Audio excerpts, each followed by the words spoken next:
Complete చేను మొత్తం మేసేసింది అయిపోయింది, సగం మొక్కలు ఏమి లేవు, సగానికి ఖుషిగా పోయినాయి అంది.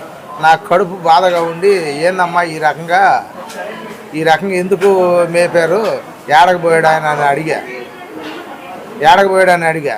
ఏడకపోయేదేందిరా, ఇది శ్రీనివాసరెడ్డి ఇక్కడ కూర్చున్నాడు అరుగుమేన.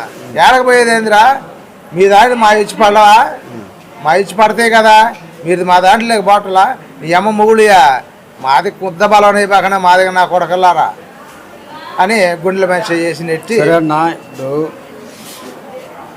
జరిగింది అంటే పంట నష్టం జరిగితే మాట్లాడుకోవచ్చు, ఆ ఊరు ఉంది, పెద్దలు ఉన్నారు, మనం కూర్చొని మాట్లాడుకోవచ్చు. కానీ అంత క్రూరంగా కొట్టాల్సిన అవసరం వాళ్ళకి లేదు కదా. మీరు అధైర్యపడద్దు. మేము బ్రహ్మయ్య మాదిగ నాయకత్వంలో అన్న కూడా రేపు వస్తాడు హాస్పిటల్ దగ్గరికి. అన్న గుంటూరులో ఉన్నాడు, అన్న కూడా రేపు వస్తాడు, రేపు వచ్చి పరామర్శిస్తాడు. 100% మేము అండగా ఉంటాము. ఖచ్చితంగా వాళ్ళని రిమాండ్కి పెట్టిద్దాం. గతంలో మనల్ని కారం చేయడం చుండూరులో కూడా ఇదే విధంగా చేశారు.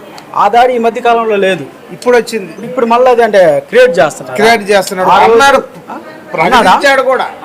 కారం చేడు ఏ గది, సుండూరు కారం చేడు ఏ గది పడుతూ నాకు అనే ప్రమాదకరంగా అయినది అన్నమాట దాడి చూడు. అంటే అది కత్తులు గొడ్డలతో అంటే గతంలో మనకి 1985 జూలై 17 కారం చేడులో ఘటన జరిగింది.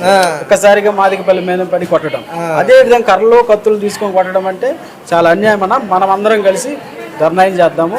మీ గ్రామానికి కలెక్టర్, ఎస్పీ గారు వచ్చేటట్టుగా చూద్దాము. రేపు కూడా ఇక్కడికి పోలీస్ అధికారులు వచ్చేటట్టు కూడా గట్టిగా చేద్దాం. మీరు మాత్రం భయపడొద్దు, ఎంఆర్పిఎస్ మీకు అండగా ఉంటుంది. అవసరమైతే మేము ఆందోళన చేసైనా వాళ్ళని మాత్రం రిమాండ్కి పెట్టిస్తాం. 100% జరిగింది. వాళ్ళు నేను ఏ కాడికైనా నేను డబ్బు ఉంది నేను పెడతాను, ఏమని చేసుకో, ఎంత పోలీసులకైనా పెడతారు. మీరు ఆడ తెచ్చి పెడతారా, నేను ఎంతైనా పెట్టగలుగుతా. నువ్వేం చేయగలుగుతావు నన్ను? డబ్బుతో అన్నీ చేయలేరు కదా. చట్టాలు ఉంటాయి మనకి, రాజ్యాంగంలో ఉండబడిన కొన్ని చట్టాలు ఉంటాయి. చట్టాలకు అనుగుణంగా వ్యవస్థలు కూడా మనకు అండగా నిలబడతాయి. వ్యవస్థలు మనకు అండగా నిలబడతాయా లేదనేది ఈ కేసులోనే మనకు అర్థమైపోద్ది. ఇప్పుడు క్లియర్గా మనకి కొట్టిన దాడి కనిపిస్తూనే ఉంది, దెబ్బలు కనిపిస్తుంది. అది కూడా కొట్టింది ఎవరి సమక్షంలో? పోలీసులు ఎంక్వైరీకి వచ్చిన తర్వాత వాళ్ళు రాసుకునే సమక్షంలోనే మేము మీపై దాడి జరిగింది కదా.